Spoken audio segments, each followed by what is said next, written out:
어느 안개가 자욱한 아침에 산책을 하고 있는 철학자가 있었습니다. 그가 길을 가다가 앞에 오는 사람하고 그만 부딪혔습니다. 꽝 하고 부딪힐 때 그 앞에서 오던 사람이 도대체 당신은 누구요? 어디를 보고 다니기에 이렇게 남의 이마를 받으며 다니느냐고 고함을 질렀더니 그 철학자가 조용히 하는 말이 바로 그것이요. 지금 내가 누군지를 생각하는 중이요. 여러분, 이걸 정체의식이라고 합니다. 자아 정체의식. 여기에 지금 문제가 있습니다. 현대사회학의 거두로 일컫는 안토니 기드슨이라고 하는 분이 계십니다. 캠브리지 대학의 사회학 교수인데 그가 Modernity and Self-Identity라고 하는 아주 유명한 책을 써서 세계로 알려졌는데 그는 현대인의 특징을 자아 정체성을 찾지 못하는 거기서 문제가 있다고 합니다. 여러분, 사람이 교만해집니다. 그 자신을 몰라서 그렇습니다. 때로는 절망을 합니다. 그것도 자기 정체를 똑바로 몰랐기 때문입니다. 걱정하고 불안해합니다. 그것도 자아 정체성의 결핍에서 오는 것입니다. 이걸 잊지 말아야 합니다. 도대체 내가 누굽니까? 그리고 왜 이제 오늘에 와서 사람들이 자기 정체성을 잃어버리게 됐느냐? 바로 이 사회학자는 이것을 말해줍니다. 첫째는 탈전통 시대라는 것입니다. 수천 년 동안 내려온 전통을 벗어나려고 합니다. 오늘 우리들도 그렇습니다. 우리의 문화의 전통, 이걸 벗어나려고 하는데 벗어는 났는데 새로운 전통을 만들지 못했습니다. 새로운 패러다임을 창조하지 못했습니다. 그런 거로 낡은 틀에서는 벗어나 놓고 바른 길을 찾지 못했기 때문에 정체의식을 잃은 것이고, 또 한 가지는 이 생활 세계가 점점 다원화되었어요. 정신없을 만큼 여러 가지 문제에 우리가 시달립니다. 다원화. 이것도 옳은 것 같고 저것도 옳은 것 같고 이것이 진리 같고 저것이 진리같이 보이는 다원화 시대에 살기 때문에 이게 문제가 있다. 그런가 하면 권위의 부재라고, 모든 것을 최종적으로 결정하는 권위가 있잖아요. 옛날로 말하면 우리 가정에서는 할아버지가 제일이요. 그분이 한 말씀 하면 뭐 끝입니다. 그런 권위가 있었어요. 또 어른이 있어요. 또 우리가 존경하는 어른들이 있어서 그분이 말씀하면 그 말이 옳을 거다. 이렇게 다들 따라갔고 순종을 했습니다마는 지금은 권위가 없어요. 누구의 말도 권위 있게 받아들여지지 않는다는 것입니다. 거기에 문제가 있고요. 자, 그리고 인터넷이나 텔레비전을 통해서 우리는 많은 간접 경험을 하고 있습니다. 그런데 문제가 있어요. 간접 경험과 직접 경험을 혼돈한다는 겁니다. 요새 젊은 아이들, 요새 어린 아이들까지도 텔레비전을 보고 인터넷 보고 뭐 다 보았잖아요. 그건 어디까지나 본 건데 자기가 경험한 거하고 혼돈을 해요. 그래서 가치관이 무너지는 거예요. 요새 아이들 다 아는 것처럼 생각해요. 알긴 뭘 알아요? 아무것도 모르는데 그만 환상으로 본 것을 착각하는 거예요. 간접 경험을 직접 경험으로 혼돈하게 될 때 가치관이 무너지는 것이거든요. 내 정체관이 없어진다 하는 얘기입니다. 자, 오늘 우리가 여기서 어떻게 하면 자기 정체의식을 바로 할 수 있을까? 헨리 나우에는 기도의 삶이라고 하는 책에서 세 가지를 우리에게 말합니다. 첫째는 교회의 귀를 기울이라. 요새 교회에서 혹은 진리를 생각하는 사람들 속에서도 교회와 예수를 분리시키는 잘못된 생각을 가진 분들이 많아요. 그래서 교회는 부인하고 예수는 좋다, 이런 엉뚱한 소리를 해요. 교회 떠나서 예수가 없고 예수를 떠나서 교회가 없는 거예요. 참으로 불행한 일이 옳시다. 교회에서 예수를 만나야 하고 교회와 예수를 함께 생각할 수 있는, 이게 아주 중요한 것이거든요. 또 하나는 그 책의 귀를 기울이라. 성경 말씀에 귀를 기울이라. 우리 기독교의 권위의 절대 권위의 중심은 성경입니다. 모든 것을 생각하다가도 성경이 이렇게 말했다면 끝나는 겁니다. 성경이 말씀하신다. 성경이 인도한다.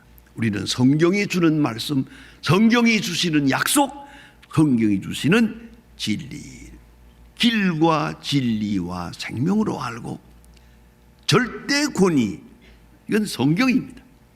이걸 인정해야 한다. 그리고 그 책에 우리 마음의 귀를 기울일 때 이건 영적인 책이지 재미있는 정보가 아니라는 거예요. 소설 보듯이, 철학서적을 보듯이, 교양서적을 보듯이 성경을 보아서는 안 됩니다. 성경은 묵상하며 보고 성경에서 하나님의 말씀을 들으며 보아야 됩니다. 기도하는 마음으로 보고 성경을 보면서 성경 속에서 주의 음성을 들어야 됩니다. 그렇게 읽어야 됩니다. 그래서 제가 늘 우리 젊은 교육자들한테 말합니다. 성경을 읽을 때 정장을 하고 읽으라고, 배 깔고 읽지 말라고, 잠옷바람에 읽지 말라고, 넥타이를 메고 정식으로 다 기도하고 읽으라고. 성경은 이게 잡지가 아니에요. 언제나 하나님의 말씀을 듣는 그 듣는 자세로 성경을 읽어라, 그렇게 권합니다. 그래야 하나님의 말씀이 들려지고 하나님의 말씀을 듣고야 하나님의 말씀을 전할 수가 있다고 늘 가르치고 있습니다. 그리고 마음의 귀를 기울여야 한다. 주님께로 마음의 귀를 기울이고 그리고 성경을 읽어나가는 겁니다. 오늘 본문에 보면 이사야서를 읽고 있는 넷이라는 사람이 있습니다. 읽기는 읽었는데 깨닫지는 못합니다. 이게 중요한 겁니다. 읽고 있으라 깨달을 수가 없어요. 그는 성경을 사랑했어요. 그런 거로 여행 중에도 마차를 타고 가는 길에도 그는 조용히 성경을 읽고 있더라는 겁니다. 그런데 읽고 있는 성경을 깨닫습니까? 하고 빌림이 물었을 때 그가 중요한 대답을 합니다. 지도하는 사람이 없으니 어찌 알겠습니까? 여러분, 내가 성경을 봅니다. 그것만 가지고는 안 됩니다. 지도하는 사람이 있어야 됩니다. 이걸 잊지 말아야 합니다. 여러분, 인격적 관계가 중요합니다. 지도하는 사람이 있어야 됩니다. 좀 미안한 말씀입니다만 저는 많은 사람들이 공부를 하고 교양을 하고 뭐다 했다고 하지만 가끔 보면 그런 분들이 있죠. 독학을 한 분들이 있어요. 내가 많은 세월 지나가면서 보니까 독학한 사람은 믿을 수가 없어요. 그건 엉뚱한 데로 가는 거예요. 지도하는 사람이 있어야 돼요. 그래서 학교를 다니는 게 중요하고요. 선생님과 만나는 관계가 중요해요. 좋은 교수님을 한 번만 만나도 벌써 세상이 달라져요. 그러니까 이 만남의 관계가 중요한데 그냥 읽기만 하면 되고 뭐 책 몇 페이지 보았다고 해서 세상 다 아는 것처럼 생각하는 건 그게 한심한 거예요. 아니옵시다. 교육은 인격입니다. 그래 오늘 성경 말씀에 지도하는 사람이 없으니 내가 어떻게 알겠느냐. 읽고 있지만은 지도하는 사람이 절대로 필요해요.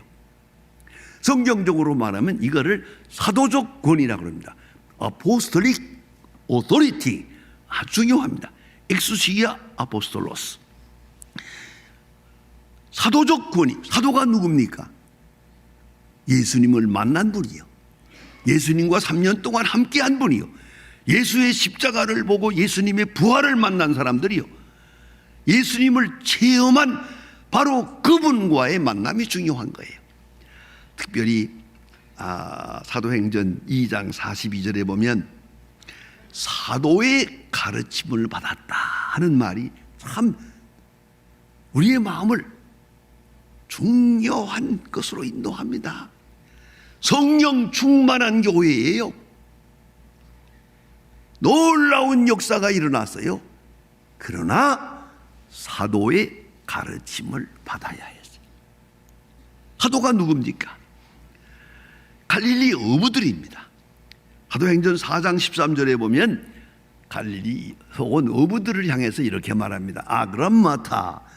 저 사람들 불황무식하다. 우리말로 번역했는데 불황무식이 아그람마타라는 말은 글도 모른다는 거예요.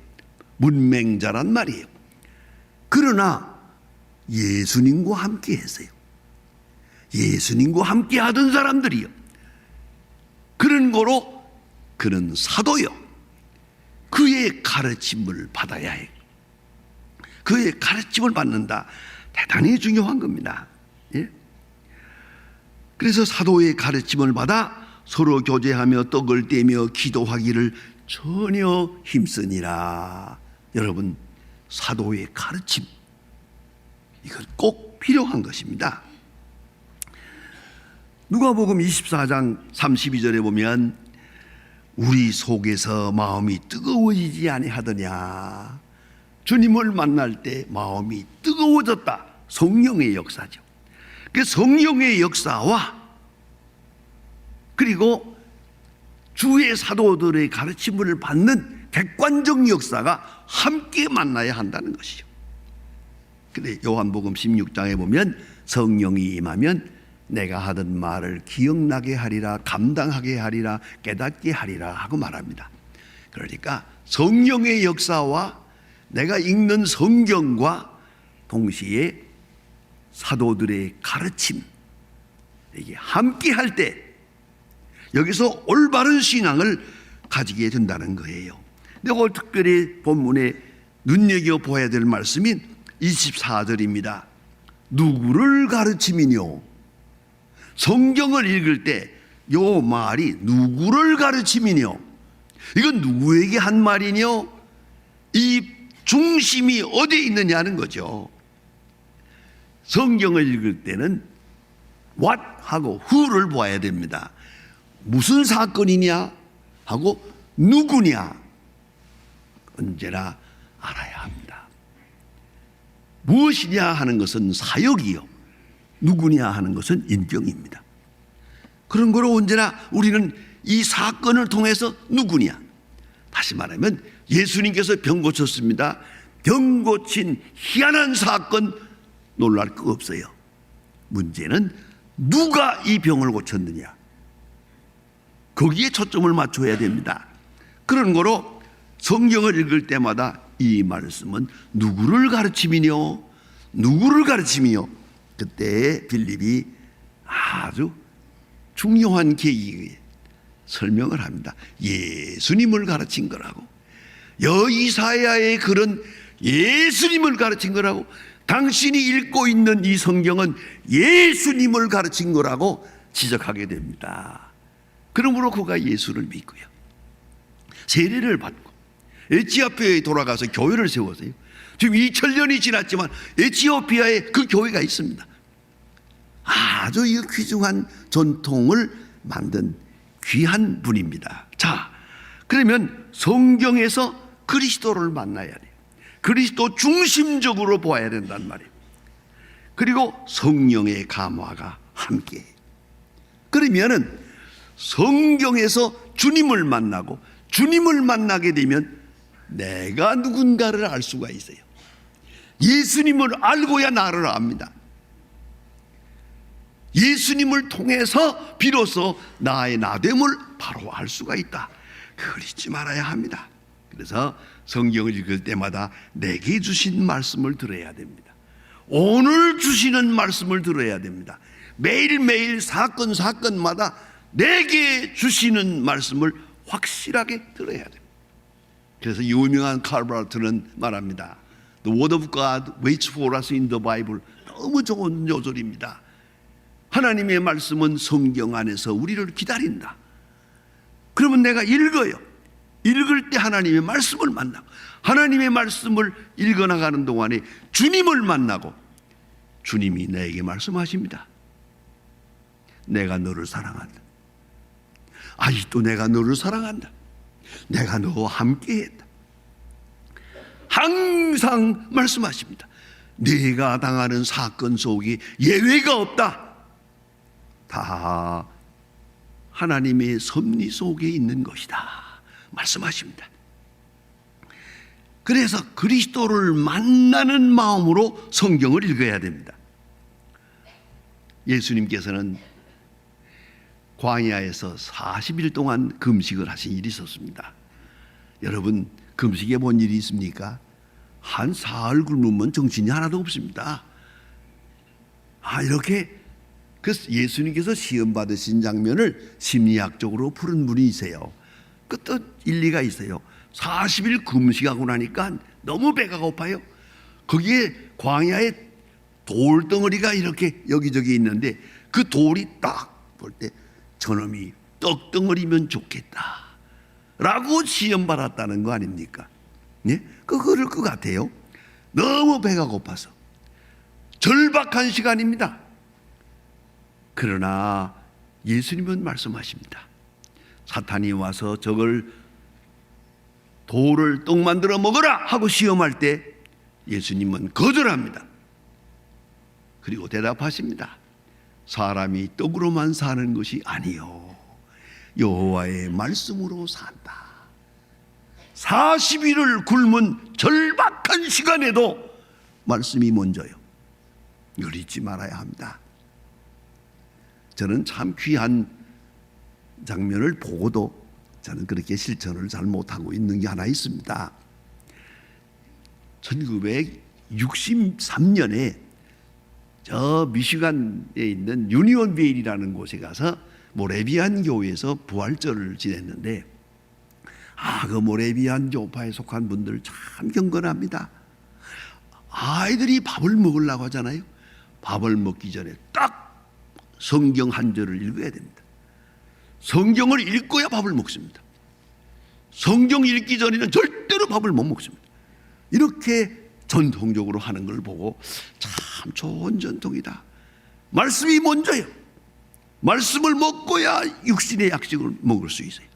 그렇게 하는 걸 보고 참 경건한 가정이라고 생각을 했습니다. 여러분, 40일을 금식한 예수님께서 다시 말씀하십니다. 사람은 떡으로만 사는 것이 아니요 어느 순간에도 말씀이 먼저라는 것이죠. 말씀을 먹어야. 이걸 꼭 잊지 말아야 합니다. 제가 잘 아는 장로님, 박 장로님이라고 하는 분, 제가 임종 시간에 가봤습니다. 92세에 돌아가시는데 그 전날까지 아주 건강했는데 돌아가신다고 그래서 갔는데요. 이런 온 집안을 돌아보며 아이들을 위해서 다 기도하고 이렇게 한 다음에 맨 마지막 장면을 지켜보았는데 참 놀라워요. 눈을 지그시 감으시고 여호와는 나의 목자시니 내게 부족함이 없으리로다. 시편 23편을 쭉 외우고 또 외우고 또 외우고 또 외우다가 눈을 감는 걸 보았어요. 여러분, 우리가 마지막을 어떻게 맞춰야 하겠습니까? 하나님의 말씀을 외우면서 저희 교회에서 이 찬송가 맨 마지막에 1년 동안 똑같은 찬송을 부르잖아요. 왜 그렇게 하는지 아십니까? 죽을 때 부르라고. 자꾸 불러놔야 죽을 때 생각날 거 아니에요. 예? 그러니까 우리 말씀을 많이 들어놔야 우리 정신이 오락가락할 때도 하나님의 말씀을 생각해야지 그때 딴 생각하면 되겠습니까? 그런 거로 여러분 잊지 마세요. 말씀과 함께 살고 말씀과 함께 눈을 뜨고 말씀과 함께 잠들고 말씀과 함께 그 말씀에 의지하고 주님 앞으로 가는 것이 그리스도인입니다. 그런 거로 계속적으로 말씀을 사랑하고 말씀을 묵상하고 말씀을 똑바로 읽고 말씀을 배우고 말씀으로 충만할 때 우리의 정체성은 확실해질 것입니다. 기도하십시다.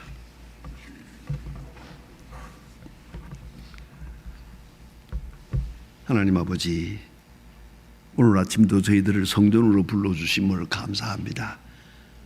저희들에게 이렇게 소중한 성경 말씀을 주었지만 바로 묵상하지 못하고 이 말씀 안에 있는 이 귀한 진주와 같은 보배를 우리가 멀리 바라보기만 하고 사는 저희들을 불쌍히 여겨주시며 이 말씀이 길이 되고 진리가 되고 생명이 되고 등불이 되고 그리고 생명의 근원이 되게 하시고 이 말씀에 의지하고 살고 이 말씀이 부르는 곳으로 주님의 품에 안길 수 있는 주의 자녀들 되게 하여 주시옵소서. 주 예수 그리스도의 이름으로 기도드립니다. 아멘.